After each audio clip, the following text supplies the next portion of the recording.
Well, the coronavirus. The coronavirus pandemic. The Wuhan coronavirus. Coronavirus crisis.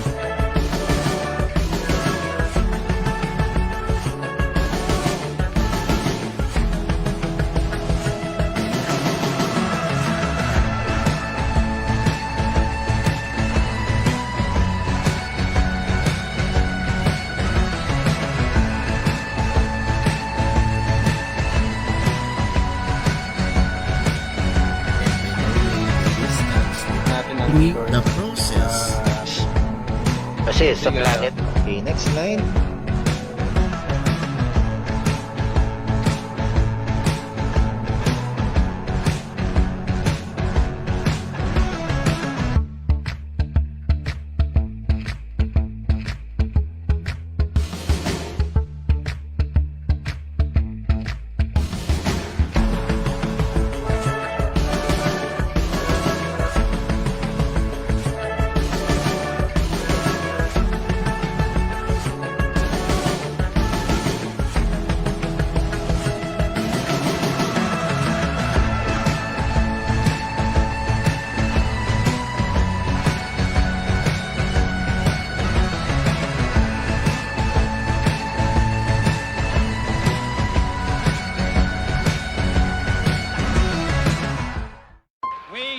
To go to the moon in this decade and do the other thing, not because they are easy, but because they are hard.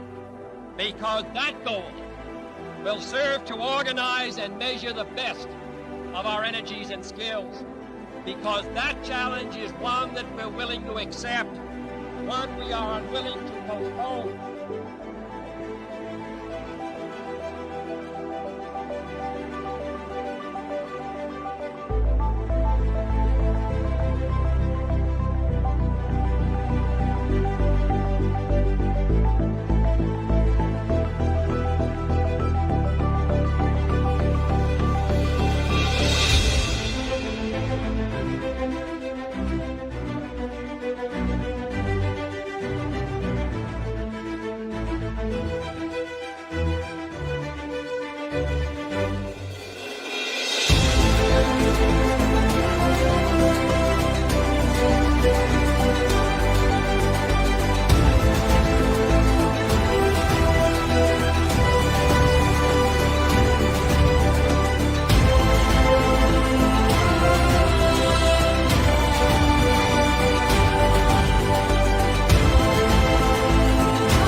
Hello, greetings.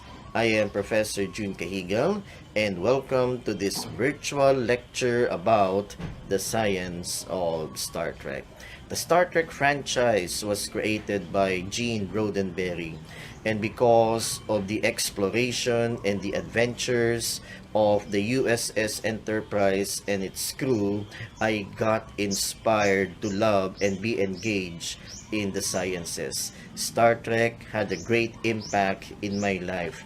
So this is more of a sharing, and I would like to share with you my experience and my passion and love for this TV series, Star Trek. So sit back and relax and enjoy about the science of Star Trek. Okay, Scotty, beam me up. Energize.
Hello, greetings. This is Professor Jun Cajigal and welcome to this virtual lecture entitled The Science of Star Trek.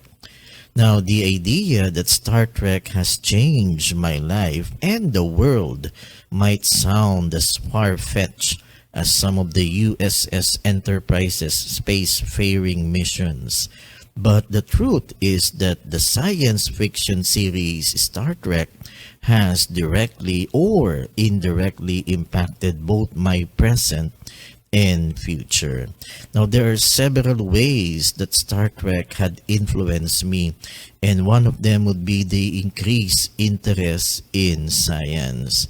I fell in love with science because of Star Trek.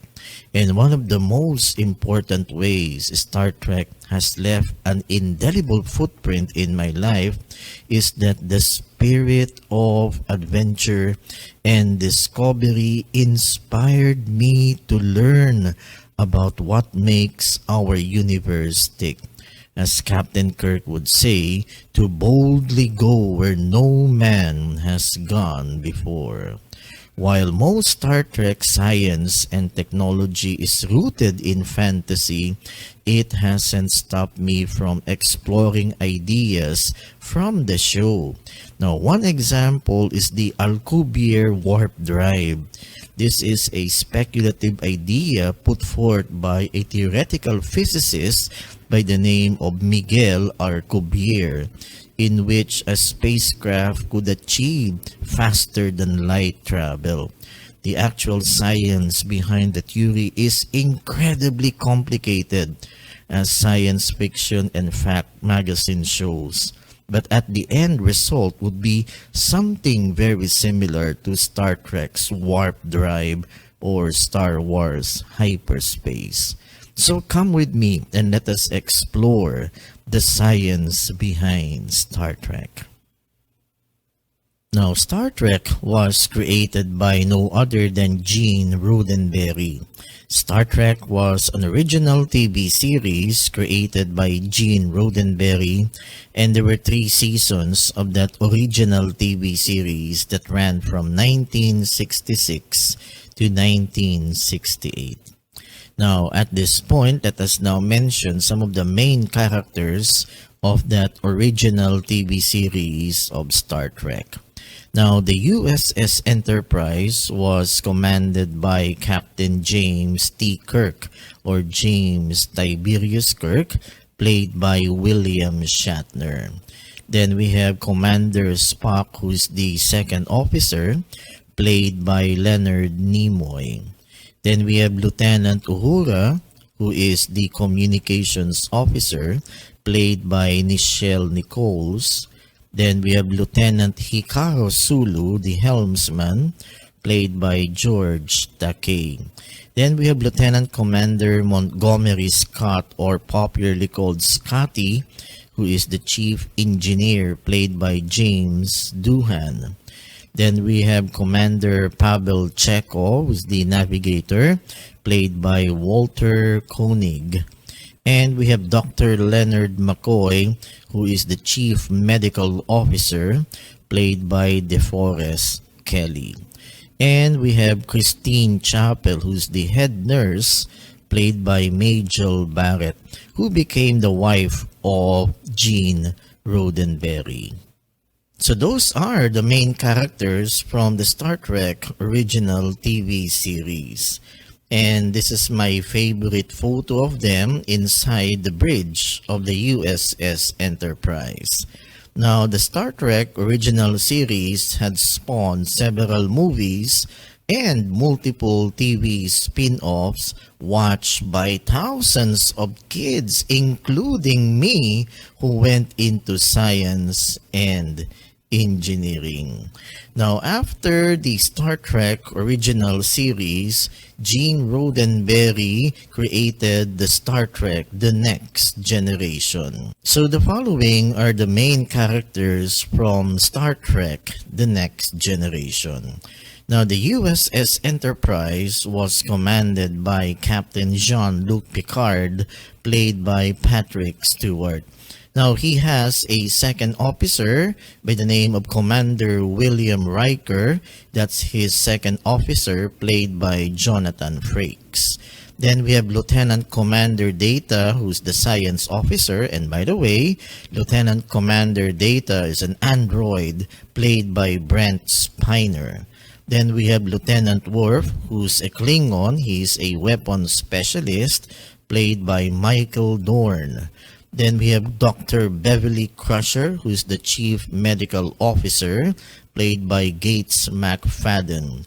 And we have Geordi LaForge, who is the Chief Engineer, played by LeVar Burton. And we have Diana Troy, Ship's Counselor, played by Marina Sirtis. By the way, Diana Troy is a Betazoid. All right.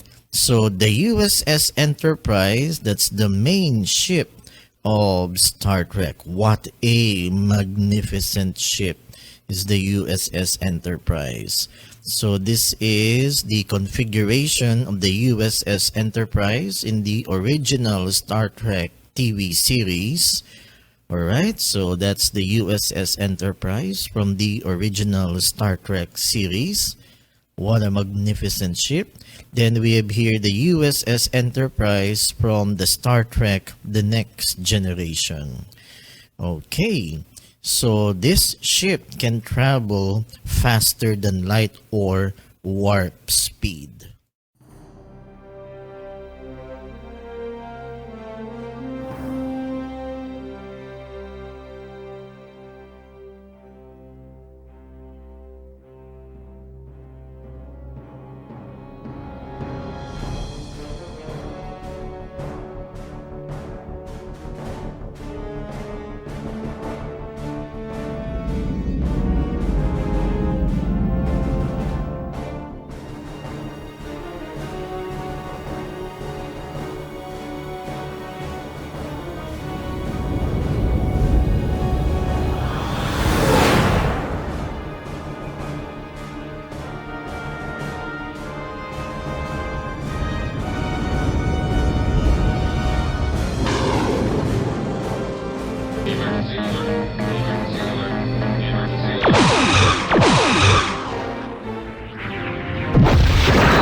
So before we continue, I guess it is also important to mention some of the famous sections of the Starship Enterprise, starting with the bridge. Now, the bridge is said to be the command center or the brain of the USS Enterprise. So in the bridge, you would expect to see the captain. So in the original TV series, that's Captain James T. Kirk. And also in the bridge, you would expect to see his second officer. So in the original TV series, that's Mr. Spock. Plus also you have the helmsman, the navigator, and the communications officer. So that's the bridge, that's the command center. And what you're seeing now is the main viewing screen of the bridge of the USS Enterprise. Okay, so this is from the movie Wrath of Khan. Okay, so that's the bridge of the USS Enterprise. Okay, this is the bridge from Star Trek The Next Generation. So you would see at the middle, that's Captain Jean-Luc Picard, his second officer, Lieutenant Commander William Riker. Then you have Diana Troy, the counselor, and standing there, that's Lieutenant Worf, who is the weapons specialist. Now, another famous section of the USS Enterprise, both in the original TV series and in the Star Trek Next Generation USS Enterprise, is the engineering section. Now, in the engineering section, you would find the engine of the USS Enterprise, or the warp drive engine. So this is similar to the engine room of a ship, or let's say an aircraft carrier. And in the original Star Trek series, the boss of the engineering section is Scotty, played by James Doohan. Alright, so here are some pictures from the original TV series of Star Trek. So this is the engineering section, or the engine room, wherein you would find the warp drive engine. Okay, so these are some photos of the engineering section from the original TV series. Okay, and this is the warp drive engine from the Star Trek The Next Generation. Now, another important and famous section of the USS Enterprise, both in the original series and in the Next Generation series, is the transporter room. Now, inside the transporter room is a special machine called a transporter. A transporter is a fictional teleportation machine used in the Star Trek universe. Transporters, they convert a person or an object into an energy pattern, a process known as dematerialization, and then beam it to a target location where it is reconverted into matter, or we call that rematerialization. That's why you have the famous line, "Scotty, beam me up." So that's the famous transporter room. All I know, sir, is what the captain tells me. And he says he'll have the hide of the first man that so much as smiles. I'd have expected sanity from the ship's surgeon, at least. President Lincoln, indeed. No doubt to be followed by Louis of France and Robert the Bruce. If so, we'll execute appropriate honors to each, Mr. Scott. Aye, sir. Gentlemen, I don't for a moment believe that President Lincoln is actually coming aboard, but we're dealing with an unknown and apparently highly advanced life form. Until we know, when in Rome, we'll do as the Romans do. Bridge to transporter room. 1 minute to overhead position. Locked on to something. Does that appear human to you, Mr. Spock? Fascinating. For a moment, it appeared almost mineral, like living rock with heavy foreclaws. Settling down now to completely human readings. We can beam it aboard any time now, sir. Dr. McCoy, take tricorder readings and see if it is human. Appropriate ruffles and flourishes, Mr. Spock. Security, stand ready. Phaser team, set ready for a heavy stun. Band honors ready, Captain. Energize.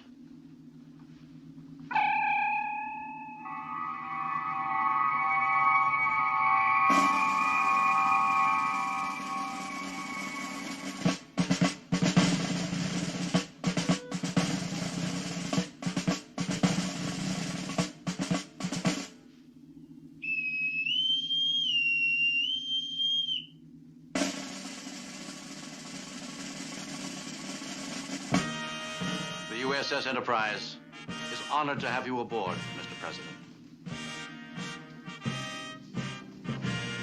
Strange. Where are the musicians? That's taped music, sir. A starship on active duty never carries an honor detachment. Taped music, you say? Well, perhaps Mr. Spock will be good enough to explain that to me later. A most interesting way to come aboard, Captain. What was the device used? An energy matter scrambler, sir. The molecules in your body are converted into energy, then beamed into this chamber and reconverted back into their original pattern. Well, since I am obviously here, and quite whole, whatever you mean apparently works very well indeed. Gentlemen, if those are weapons, please lower them. At my age, I'm afraid I'm not very dangerous. Now, isn't that fascinating about the transporter room? So, if you want to be transported from one planet to another, then you go to the transporter room, and when that transporter machine is activated, your molecules are broken down into energy. And that energy is beamed down into the target location. And in the target location, your molecules are reassembled or rematerialized. Alright, so isn't that fascinating about the transporter room? Alright, now please forgive me because I will be focusing on Star Trek, the Next Generation, and Star Trek, the original series. But there are other franchises like Star Trek Discovery, you have Star Trek Enterprise. But since I grew up with the original series and the Next Generation, I'll be focusing on those two.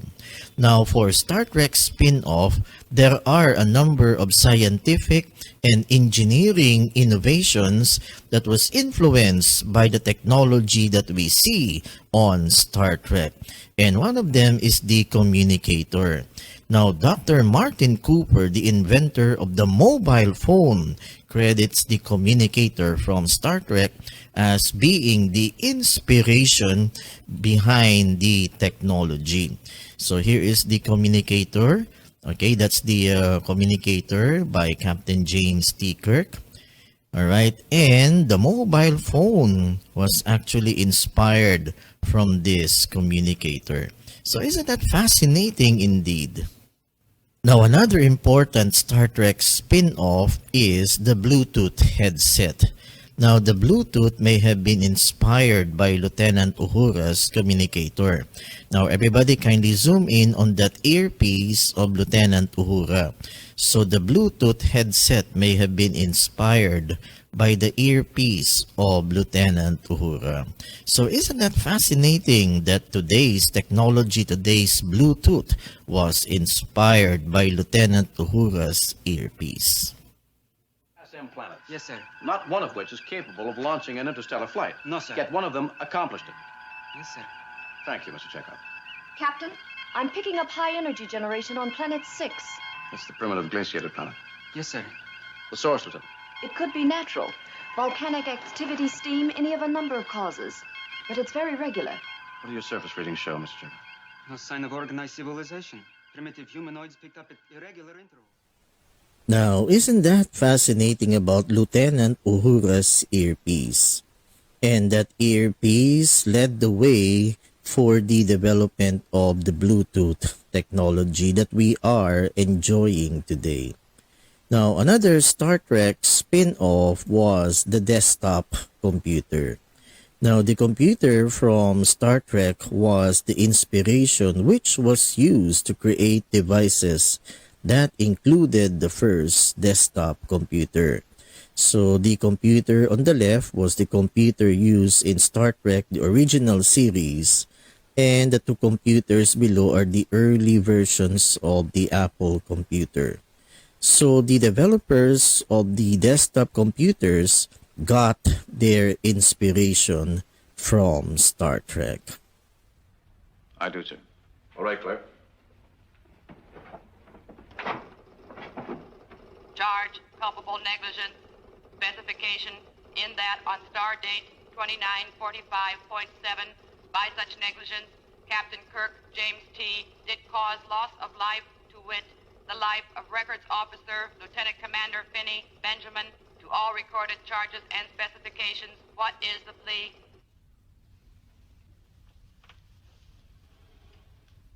Not guilty.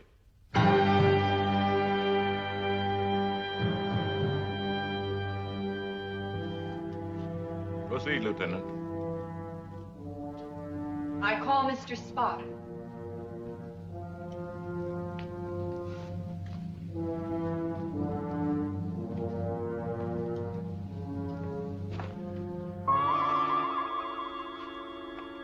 Spock, serial number S179-276SP, service rank, Lieutenant Commander, position, First Officer, Science Officer, current assignment, USS Enterprise, commendations, Vulcanian Scientific Legion of Honor, awards of valor, twice decorated by Starfleet Command. Mr. Spock, as a first officer, you know a great... So here is a computer used in the Star Trek, the original series. And we have here a picture of Captain Jean-Luc Picard using his personal computer in Star Trek, The Next Generation. Now, another Star Trek spin-off is the tablet computer. Now, the tablet computer was first introduced in Star Trek, the original series. As you could see in these pictures, we have here Captain James T. Kirk using a tablet computer. And we have here a picture of Captain Jean-Luc Picard in his version of the tablet computer in the Star Trek, The Next Generation. Okay, and we have here Lieutenant Commander William Riker using a tablet computer. So the tablet computer got its inspiration from Star Trek. So isn't that fascinating indeed? Okay, so the tablet computer was first introduced in the Star Trek, the original series, and it continued in Star Trek, The Next Generation. So the developers of the tablet computer got their inspiration from Star Trek. Maintaining standard orbit, Captain. Reach orbit to 20,000 perigee, Mr. Sulu. Aye, aye. Will you sign this, sir? Yeoman.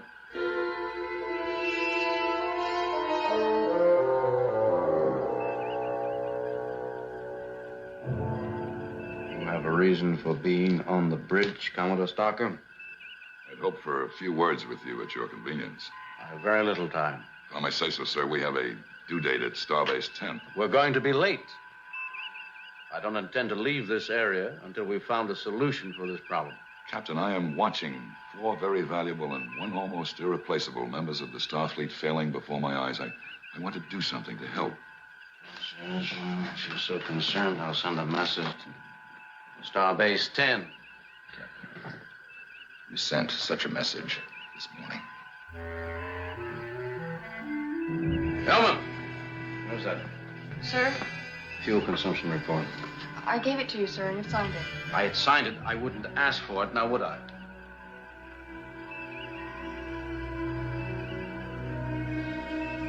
Your signature, Captain.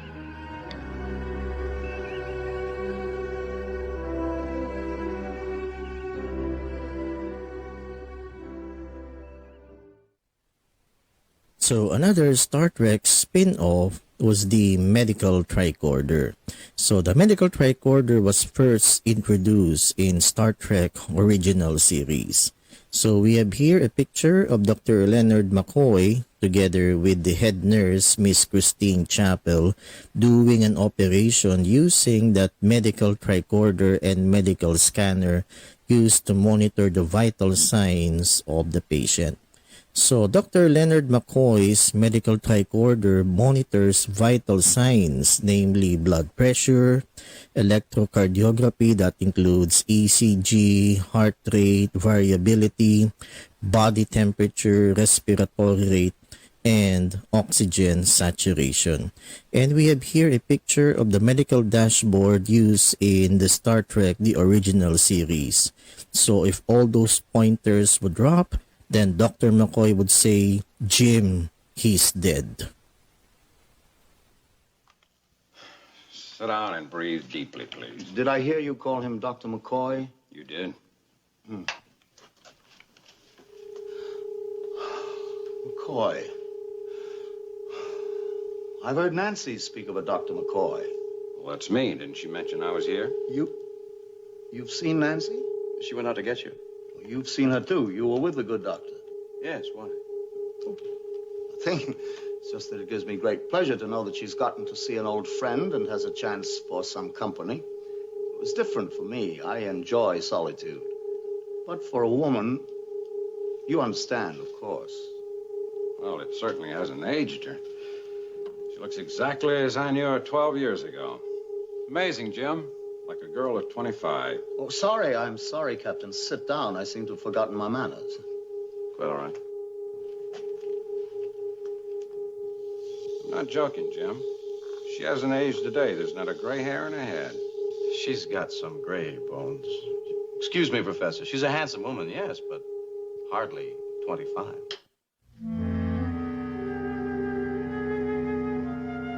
You've seen my wife with the eyes of your past attachment, Doctor. I'm sure when you see her again, she'll be of a believable age. Well, at any rate, she doesn't look a day over 30. Genuine affection. I'm glad you still feel it for her. Leonard, isn't it? She's a fine woman. Open your mouth. Why, I thought the machine was... The machine is capable of almost anything. But I'll still put my trust in a healthy set of tonsils. Now, open your mouth. Now, this is not a product anymore of fantasy and science fiction. Now, a functional, real-world version of the famous medical tricorder is now available, and it is called the Xanadu Scout.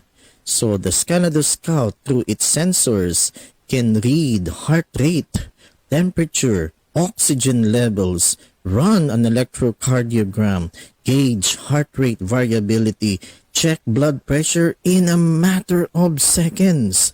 And it also provides a complete ECG reading beamed straight to your smartphone via Bluetooth. So isn't that fantastic indeed? So the Xanadu Scout is held like the medical tricorder of Dr. Leonard McCoy. So the Xanadu Scout will automatically read your vital signs like heart rate, oxygen saturation, blood pressure, and the readings are then transmitted to your smartphone via Bluetooth. So the development of the Xanadu Scout got its inspiration from Dr. Leonard McCoy's medical tricorder. Now, in relation to this, another Star Trek spin-off was the Star Trek HYPOSPRAY. So we can see here Dr. Leonard McCoy using that HYPOSPRAY, and Dr. Beverly Crusher also in this picture is using a HYPOSPRAY. So the HYPOSPRAY was a medical device used to inject liquids into the body. The system used a non-invasive transport mechanism of compressed air to transfer the injectant from the device into the subdermal layer below the skin of the body or artery. This was done without the use of a needle, ensuring that the skin was not punctured during use, thus reducing the risk of infection or pain at the site of injection.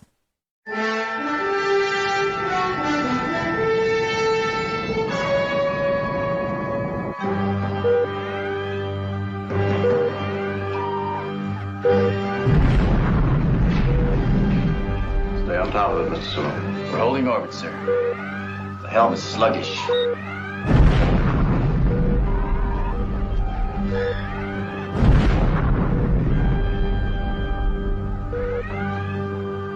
Control circuit's threatening to overload, Captain. Understood, engineer. Spark. And avoid these areas of turbulence. I believe we'll have them plotted in a few more orbits, Captain. Sick bay, to bridge. Switching to manual, Captain. Do we maintain this orbit? Spock, this is of great scientific importance, Captain. You're actually passing through ripples in time. Maintain orbit. Engineer, open the channel to Starfleet Command. Precautionary measure, Lieutenant. Broadcast to Starfleet Command my past week's log entry, starting with the unusual readings we had on the instruments and how they led us here. Inform Starfleet Command that apparently something or someone down on this planet, boss, can affect changes in time, causing turbulent waves of space displacement. Some heart flutter. Better risk a few drops of cordrazine. It's tricky stuff. Are you sure you want to risk?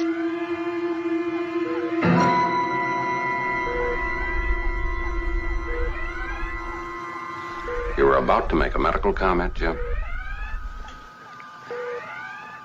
Who, me, Doctor?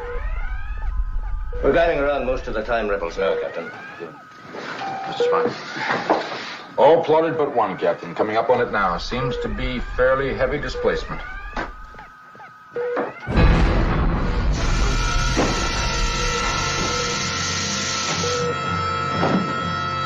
Halt! Thank you, physicians. The hypo, Captain. It was set for cordrazine. Empty.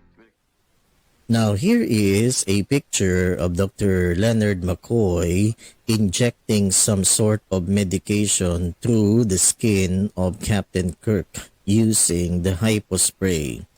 Now the HYPOSPRAY is not anymore a product of fantasy and science fiction.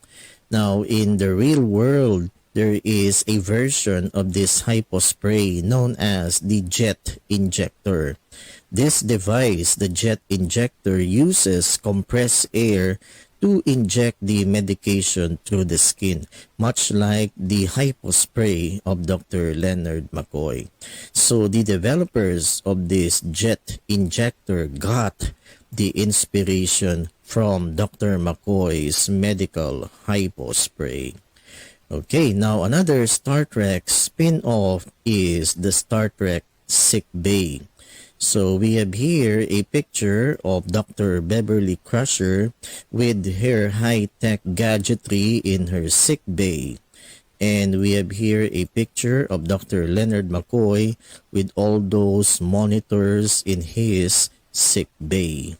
Now, this is not anymore a product of fantasy and science fiction. We have our own version of that Star Trek medical sick bay. Now, Dr. McCoy would feel right at home working with this new high-tech medical bed developed by a cross-disciplinary team from the university and the university hospitals of Leicester. So, isn't that fascinating indeed?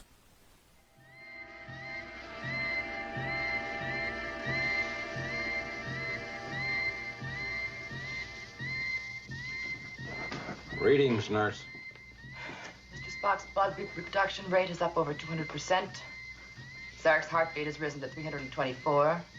Blood pressure 90 over 40, dropping. I wish I knew whether that was good or bad. Initiate sterile field. Mr. Spock. Where do you think you're going? I must see the captain. My patients don't walk out in the middle of an operation. Alien ship, I just realized if their power utilization curve is not the norm, it should be Oscar. Identify them, sir. Important. So is your father's life.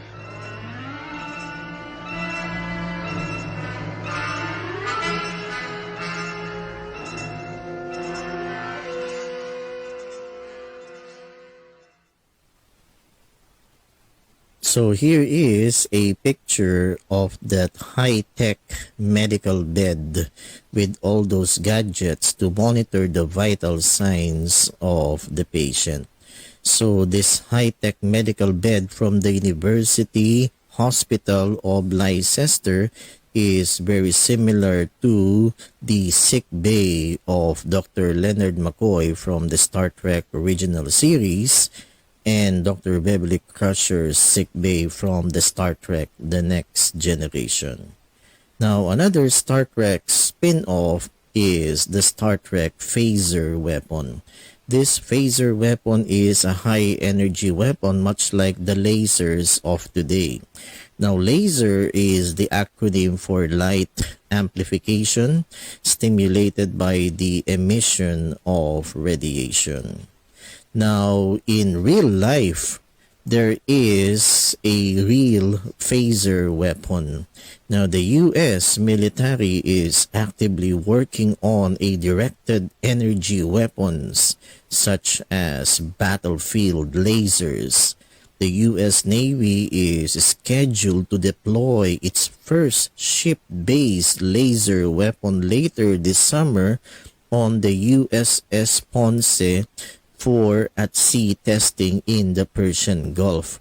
Such weapons are intended to be used against enemy small boats and light aircraft. The Navy is also developing similar lasers to be mounted on ground vehicles to keep enemy unmanned aerial vehicles or UAVs from tracking and targeting Marines on the ground.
Scotty, commence firing and maintain.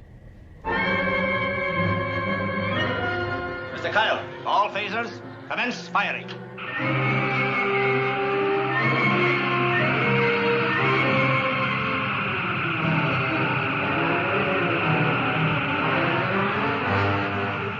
Tremendous upsurge in generated power, Captain. Obviously, Vol is trying to reinforce his energy field. Good, let's see how long you can do it.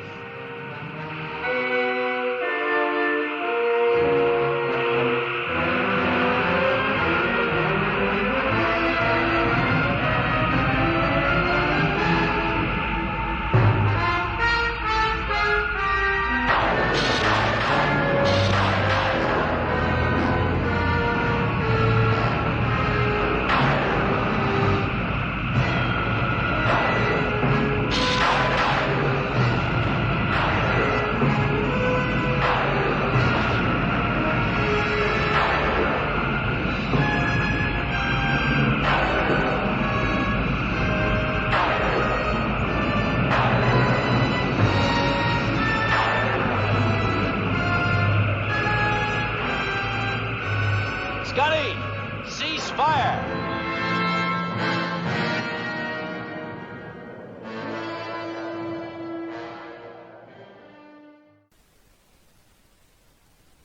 Now that video clip that you saw was from the Star Trek original series entitled The Apple. Now here is a picture of the directed energy weapon being developed by the US Navy. And the Chinese Liberation Army may be equipping their troops with new handheld laser weapons, but not quite the phasers from Star Trek or the blasters from Star Wars. These weapons are designed to blind sensors and possibly enemy personnel, preventing them from accurately deploying their own lethal weapons. So here is a picture of that handheld laser being developed by the Chinese Liberation Army. Fantastic, isn't it? Now, another Star Trek spin-off is the shuttlecraft. Now, the shuttlecraft was a type of auxiliary space vehicle typically attached to a starship or a starbase. Now, most shuttlecraft were short-range transports possessing only impulse drive or ion propulsion with limited warp capability. Utilization of the shuttlecraft was common for most spacefaring civilizations, and along with the transporter were two of the more common conventional modes of transportation to and from one place to another. The shuttlecraft were generally used for landings when transporters were inoperable. So here is a picture of that famous shuttlecraft Galileo from the original Star Trek series entitled Galileo 7. And the space shuttle of NASA got that inspiration from the shuttlecraft from the Star Trek original series. In fact, one of the space shuttles was named after the USS Enterprise. So here is a picture of the Enterprise, that's the space shuttle. And we have here the cast of the original Star Trek series. And we have here the picture of the space shuttle Enterprise.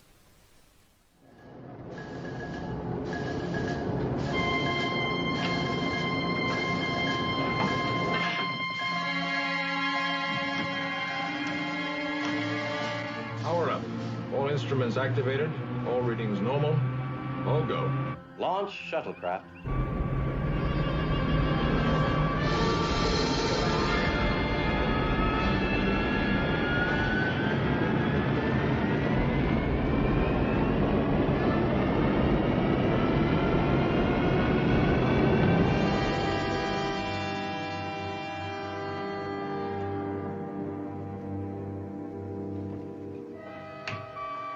Readings normal. Acceleration normal. Phase 1 separation normal. Position? 3.7. Sir, make up your mind, please, Mr. Latimer. So this indicator's gone crazy. That's to be expected, Mr. Spock. Quasars are extremely disruptive. Just how much, we don't know. Considerably, Mr. Boma. Mr. Spock, radiation is increasing. Stop forward momentum, Mr. Latimer.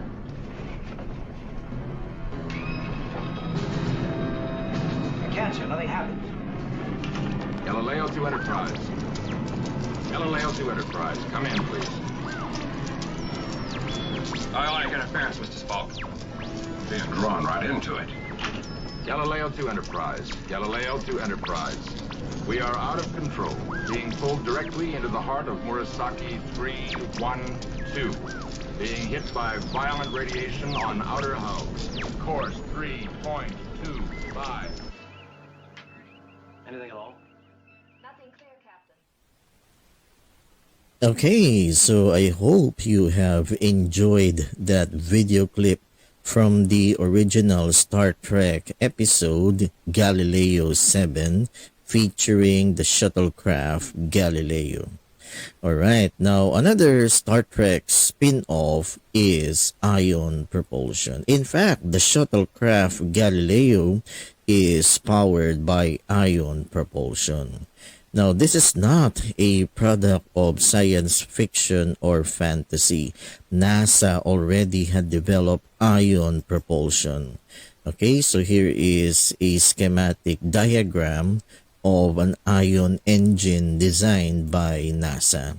And ion thrusters based on a NASA design are now being used to keep over 100 geosynchronous Earth orbit communication satellites in their desired locations, and 3 N-star ion thrusters that utilize Glenn-developed technology are enabling the Dawn spacecraft launched in 2007 to travel deep into our solar system. Dawn is the first spacecraft to orbit 2 objects in the asteroid belt between Mars and Jupiter. So we have the asteroids Vesta and Ceres.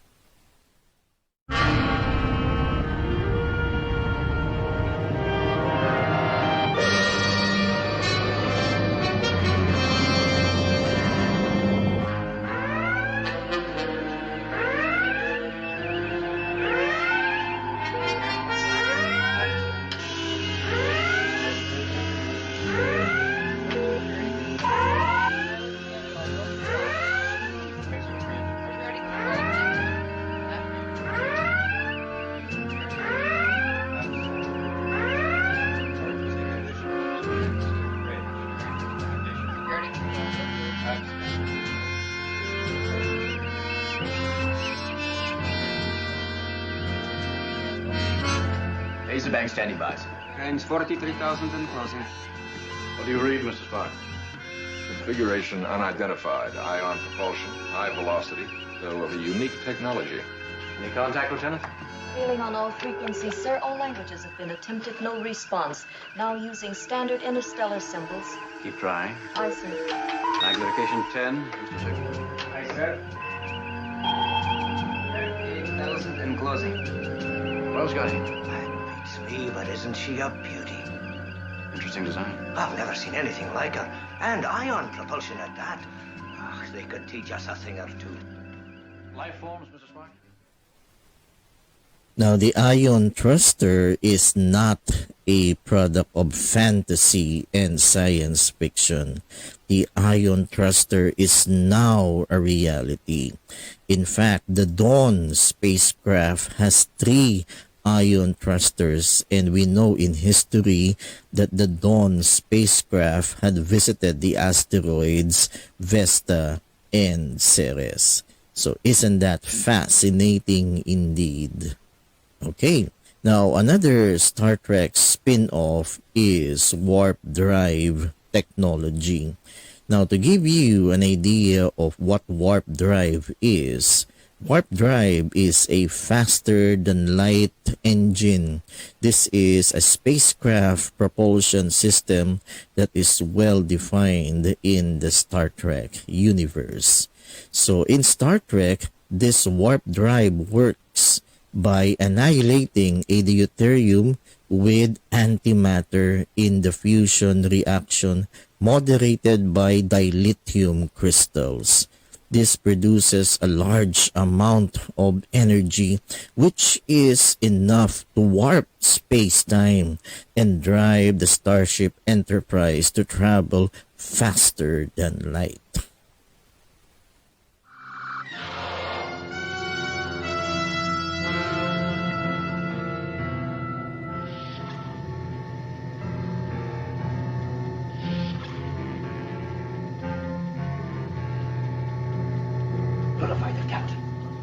What are you doing here? Watch your panels, everyone. Watch that polymath. Roger, help with the interfactor.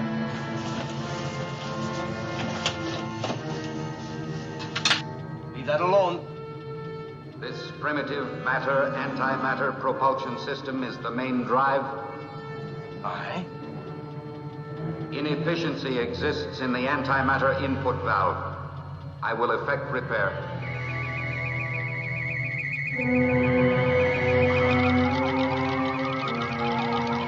How are you doing that? The energy release controls are also most inefficient. I shall effect repair.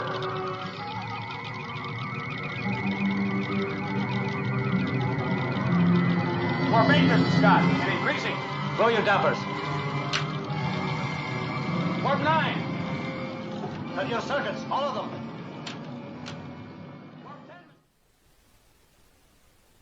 Now, you might think that this warp drive technology from Star Trek is too complicated. Now, to put it simply, the warp drive method of space travel involves stretching the fabric of space-time in a wave, which would, in theory, cause the space ahead of an object to contract while the space behind it would expand, as you could see in this illustration. This is possible by the reaction between matter, which is the deuterium, and antimatter. The reaction will release a tremendous amount of energy, stretching the fabric of space-time in a wave. An object inside this wave, like the Starship Enterprise, would then be able to ride this region known as a warp bubble of flat space. So isn't that fascinating about warp drive technology? Now, hopefully in the near future, this technology would be developed. Now, a theoretical scientist by the name of Miguel Alcubierre has designed a similar technology known as the Alcubierre warp drive. So hopefully in the near future, Miguel Alcubierre's warp drive engine would be a reality so that we can travel at warp speed like Star Trek.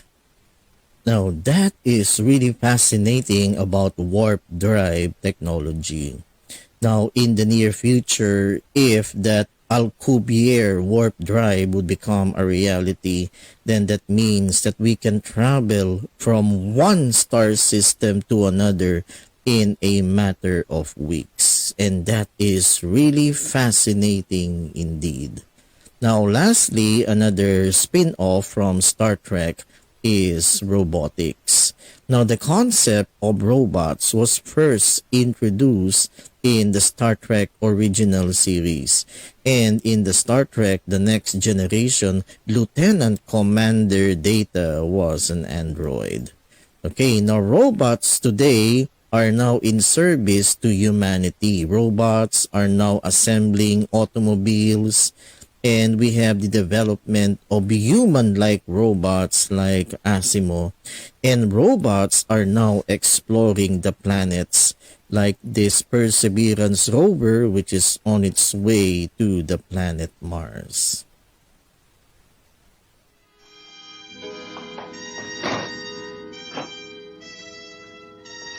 Drop it.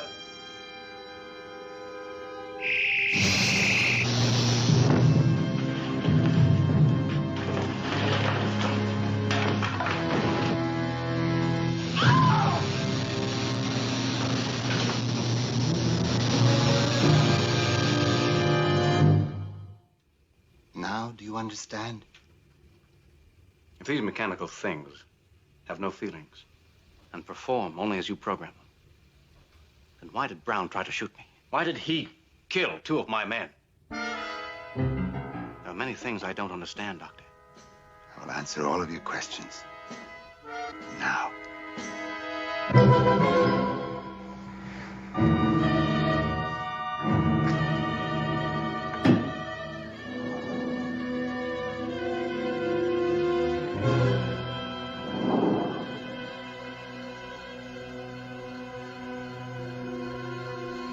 This is how you make an android.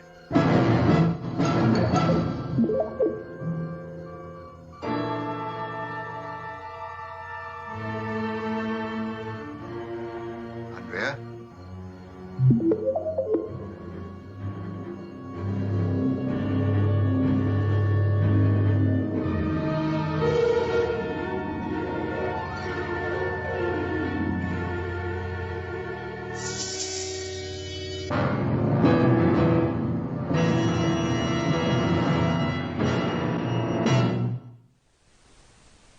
Now, aside from these spin-offs, there are other aspects in the Star Trek universe that we need to consider. And one of them is the concept of the deflector shield. Now, the deflector shield or screen, or generally referred to simply as shield or a shield grid or planetary shield, were a type of force field that surrounds a starship, a space station, or planet, and its main function is to protect against enemy attacks or natural hazards. Now, these deflector shields, they work by creating a layer or layers of energetic distortion containing a high concentration of gravitrons around the object to be protected. Now, you might think that the concept of the deflector shield is just a product of fantasy and science fiction. Now, a group of students from the University of Leicester have thought long and hard about what it would take to build a deflector shield in real life, and it turns out to be possible. Now, the paper published in the Student Journal of Special Physics Topics details a means by which plasma could be used to create a barrier around a ship or other object which could deflect certain kinds of energy. Now, how does this plasma energy barrier works? Now, to put it simply, the system is designed to create a shell of ionized air, a plasma field essentially between the shock wave of an oncoming blast and the object being protected. Now, according to the patent, it works by heating a selected region of the first fluid medium rapidly to create a second transient medium that intercepts the shock wave and attenuates its energy density before it reaches a protected asset. The protective arc of air can be superheated using a laser. Now, in theory, such a plasma field should dissipate any shock wave that comes into contact with it. So, isn't that fascinating? Now, such a plasma energy barrier can be made possible in the near future. The presence of any disease organisms. They do not. In addition, we received a routine report from this system only a week ago. Even the Cymbeline blood burn does not act that swiftly. Captain, shields just snapped on. Something heading in at multi-warp speeds. Evasive maneuvers, Mr. Sulu. Extremely powerful bolt of energy, Captain. Full power to the shields, Mr. Scout. Give them all we got, son. All hands, red alert. Laser bank, stand by. Photon torpedoes, condition red. Condition red.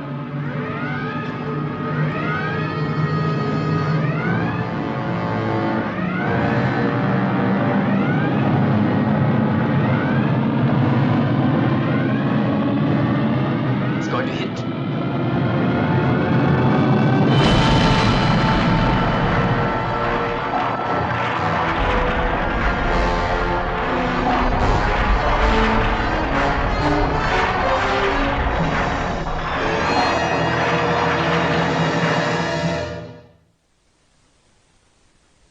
Now, another thing that we need to consider in the science of Star Trek would be the concept of alien beings. Now, nothing in science fiction has contributed to the depth of the extraterrestrial encyclopedia like Star Trek. From Mr. Spock being a Vulcan and Diana Troy being a Betazoid, and even Lieutenant Worf being a Klingon, Star Trek writers have dreamed up to nearly 300 different alien species and counting. Now, the concept of extraterrestrial life is not new to science. In fact, the NASA Kepler spacecraft and other astronomical research programs have discovered more than 3,300 planets. Planets are common in our galaxy, just as the creators of Star Trek believed. there are clear signs that life potentially has numerous home sites in the galaxy. Now, here is a picture of the Kepler Space Telescope. This telescope has discovered more than 1,000 planets in our galaxy. And most scientists now agree that life probably exists in other solar systems. The chemical elements for carbon-based life, like the life forms here on Earth, are common in the universe. So maybe life forms like ourselves are numerous in the galaxy. We can imagine all kinds of intelligent creatures with any number of arms, legs, eyes, or antennae, or maybe a lot smarter than we are. It seems doubtful that humanoid shapes would be as common as the alien races on the Star Trek shows. Captain. This tunnel, my readings indicate it was made within the hour. Moments ago, in fact. Are you certain? Positive. This tunnel goes back as far as the eye can see. Our best machinery couldn't cut a tunnel like this. Not even with phasers. Indeed, Captain. I'm quite at a loss.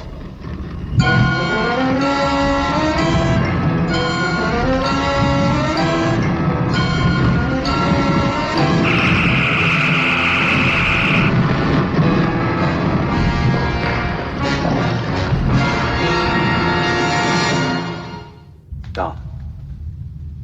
Disappeared. Astonishing that anything of that bulk could move so rapidly.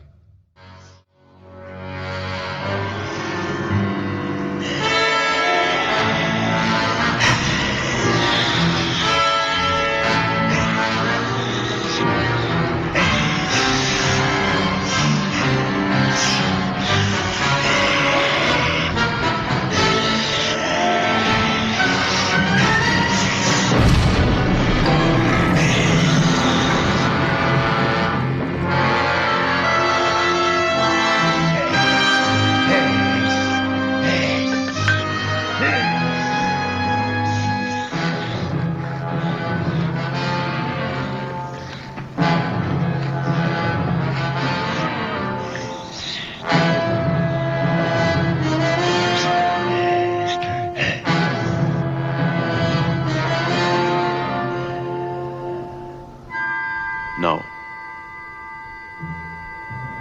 No, I won't kill you. Maybe you thought you were protecting yourself when you attacked the outpost.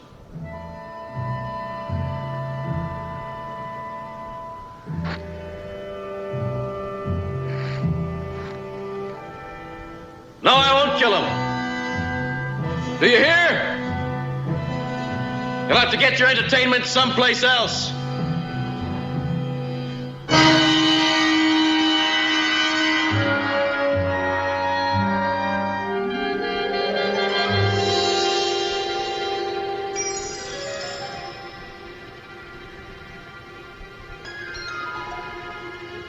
You're a Metrone? Does my appearance surprise you, Captain? You seem more like a boy. I am approximately 1,500 of your Earth years old. You surprise me, Captain. How? By sparing your helpless enemy, who surely would have destroyed you. You demonstrated the advanced trait of mercy. Something we hardly expected. We feel that there may be hope for your kind. Therefore, you will not be destroyed. It would not be civilized. Now, isn't that fascinating about the concept of alien beings? Now, aside from our planet, there are members in our solar system where life may exist, such as Mars.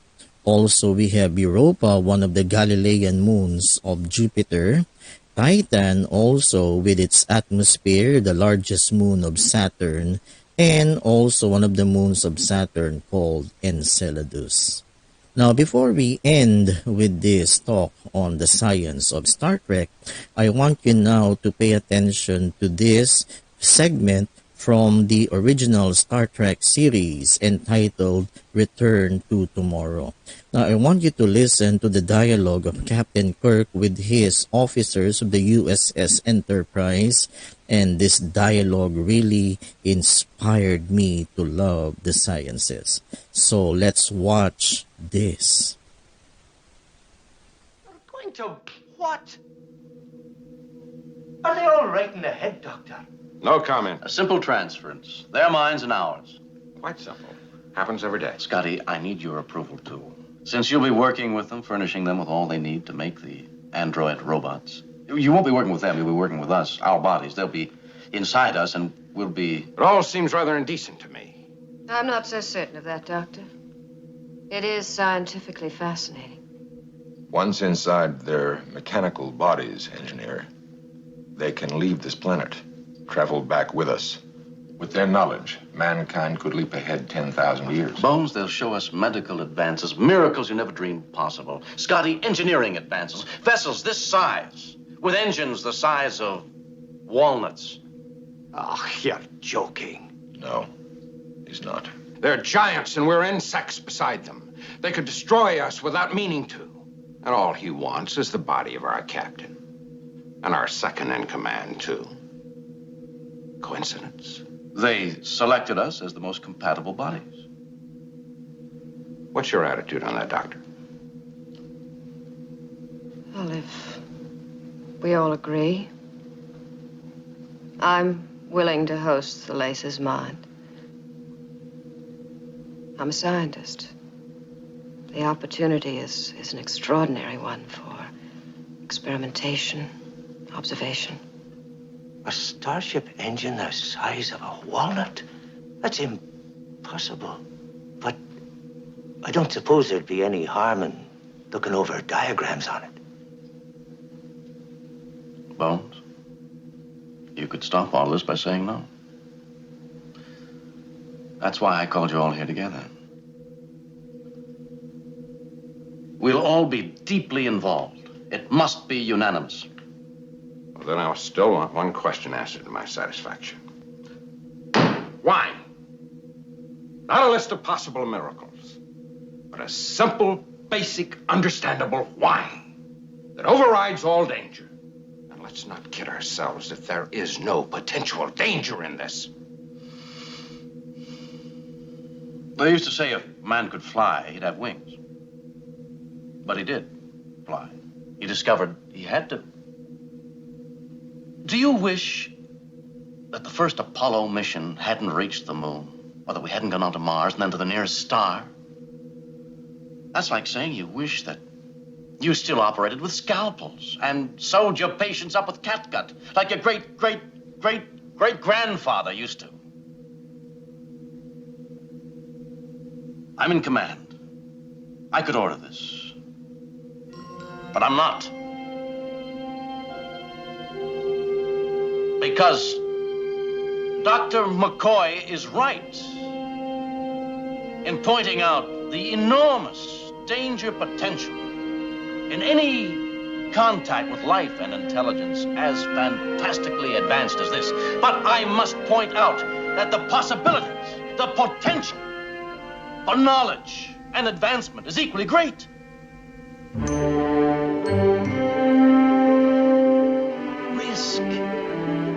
Risk is our business. That's what the starship is all about. That's why we're aboard her.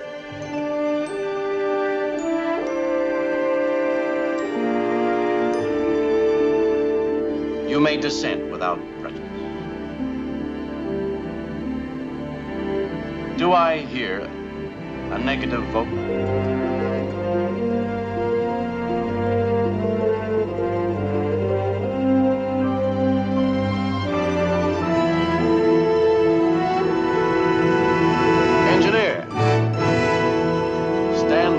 Aboard 3 receptacles. The extreme power of the alien mind will drive the heart action dangerously high, and the body functions will race many times their normal metabolism. So we're going to have to monitor this very carefully. Yes, sir. So really, that dialogue really was inspiring, and every time I watch that episode, it always gives me goosebumps. Okay, so that's the dialogue from that original Star Trek series, Return to Tomorrow. And as Captain Kirk mentioned, the greatest danger facing us is ourselves, an irrational fear of the unknown. But there is no such thing as the unknown, only things temporarily hidden and temporarily not understood. And that's the reason why NASA has launched the Perseverance rover, which is now on its way to the planet Mars, seeking the unknown. Well, I guess that's it for this talk on the science of Star Trek. Now, you might think that watching science fiction movies or science fiction TV shows is a totally waste of time. But no. So as you watch science fiction movies or science fiction TV shows, use your imagination. Be inspired by them. Imagine, and then you create. Okay. So I would like to thank the officers and crew of the Bedan Society of Young Astronomers, and as usual, the administration of San Beda College Senior High School for supporting BSYA. Please check out our Facebook page, the Bedan Society of Young Astronomers, and always check our Twitter account. Okay, this is Professor Jun Cajigal saying, live long and prosper, and I will see you soon. Okay, so good night, everybody.